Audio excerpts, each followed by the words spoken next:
আমার মেয়েটা যখন আমার পেটে আসে, আমি এবং তার বাবা মিলে অনেক কিছু ডিসাইড করেছিলাম। মেয়ের নামে কিছু টাকা প্রতি মাসেই একটু একটু করে জমা করব।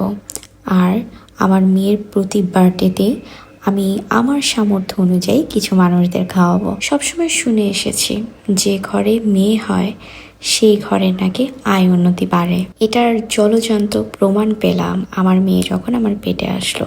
আলহামদুলিল্লাহ, আমাদের 3টা ব্রাঞ্চ হলো। আগের বিজনেসের সাথে নতুন একটা বিজনেস অ্যাডও হলো, সেটা হচ্ছে খিমারের বিজনেস।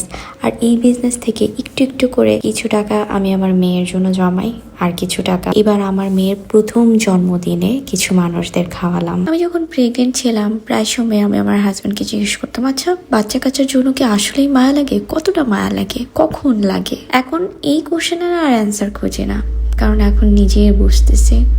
আমার মেয়ে যখন রাতে ঘুমায় আমি আমার মেয়ের দিকে অনেকক্ষণ তাকিয়ে থাকি আর ভাবি যে এই মেয়েকে বড় করে একদিন বিয়ে দিতে হবে। ট্রাস্ট মি, এই ছোট্ট একটা কথা মনে করে আমার এখনই চোখে পানি চলে আসে যে আমি ওকে ছাড়া কিভাবে থাকবো।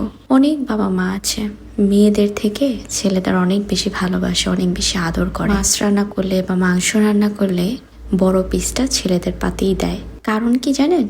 কারণ তারা মনে করে ছেলেরা ভবিষ্যতে তাদের খাওয়াবে। আমি জানি না এই ধরনের ধারণা এখনো বাবা মাদের মধ্যে আছে কিনা। প্রতি বছর রমজান মাসে বিক্রমপুরে আমার শ্বশুর বাড়িতে একটা খরচ করা হয়। সেখানেই আজকে গেলাম মেয়েকে নিয়ে, আর আমার মেয়ের এই প্রথম তার দাদু বাড়িতে যাওয়া।